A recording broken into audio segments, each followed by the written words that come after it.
اس میں supreme court ایک فریق ہے، پتہ نہیں ان کی حد تک عزت نہ ہو جائے، کیونکہ یہ کنٹمپٹ نہ ہو جائے. یہ اس میں ایک مسئلہ ہے، سپریم کورٹ کا جو فیصلہ ہے اس کے اوپر الیکشن ہوا، اس کے اوپر یہ پارلیمانی پارٹی کا رولا ہے اور سپریم کورٹ اس عرصے میں خاموش رہا. یہ ایکسیپٹیبل نہیں ہے، یہ ایکسیپٹیبل نہیں. یہ بالکل ٹھیک ہے. میں صرف ایڈیشن کرنا چاہتی ہوں، وکیل صاحب کی مہربانی ہے کہ انہوں نے بڑا نرم، ان کا نام یہ زیادہ ہے جی، کہ انہوں نے نرم لفظ استعمال کیا. انہوں نے کہا ہاکی کا میچ ہو رہا تھا. ہاکی کا میچ نہیں ہو رہا تھا، گمسان کی جنگ ہو رہی تھی. اس جنگ میں یہ تھا کہ پوری پی ڈی ایم، پوری پی ایم ایل این، پورے ادارے، تمام جو بھی ادارے تھے وہ سب کے سب پی ٹی آئی کے خلاف کھڑے تھے.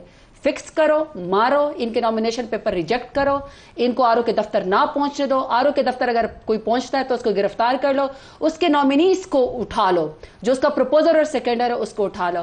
اب اس کے بعد آپ بلائنڈ بن کے یہ کہنا چاہتے ہیں کہ آپ کے پاس پی ٹی آئی کے پاس چوائس تھی کہ وہ ایس آئی سی کی یا فلانی پارٹی کی اپنی کوئی وہ کرنے دے دیتے، لسٹ جمع کرنے دیتے ریزرو سیٹ. آپ نے تو ہمیں سانس لینے کی دی، آپ تو ہمیں جان سے مارنا چاہتے تھے. ہماری تو ہمت اور جرت ہے کہ ملک سے جو ہے وہ کوئی معاہدہ کر کے یا نوٹوں کے بیگ لے کر نہیں بھاگے. ہم تو اپنے ملک کے وفادار ہیں، ملک کے اندر رہ کے اس حالات کا مقابلہ کریں. دوسری بات، ہمیں الیکشن کمیشن نے ٹائم دیا تھا کہ آپ جا کے پارلیمان میں 3 دن کے اندر کوئی پارٹی جوائن کرے. دوسرا بھی اس کا پہلو ہے، اگر ہم نہ کرتے، ابھی بجٹ سیشن گزرا ہے، کیا ہم پہ ڈیفیکشن کلاز نہیں ہونے تھے؟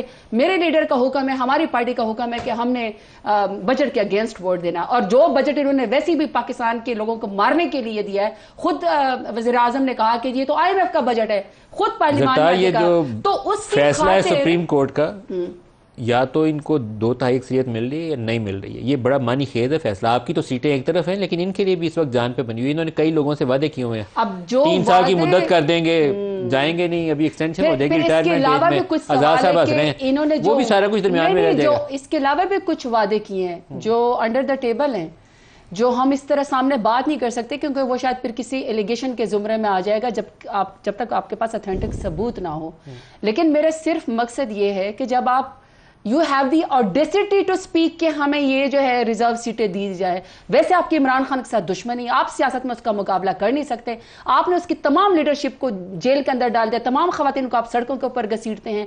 آپ کہتے ہیں کہ اس شخص کو باہر آنے کا رائٹ ہی نہیں، آپ ہمیں اینٹی اسٹیٹ قرار دے دیتے ہیں. اور آپ اس کی سب سے بڑی پارٹی کو جو سب سے بڑا ووٹ ملتا ہے، آپ اپنے آپ کو ڈیموکریٹک کہتے ہیں اور آپ اس کی پارٹی کی ریزرو سیٹ اور مائنارٹیز کی سیٹ آپس میں بانٹ لیتے ہیں.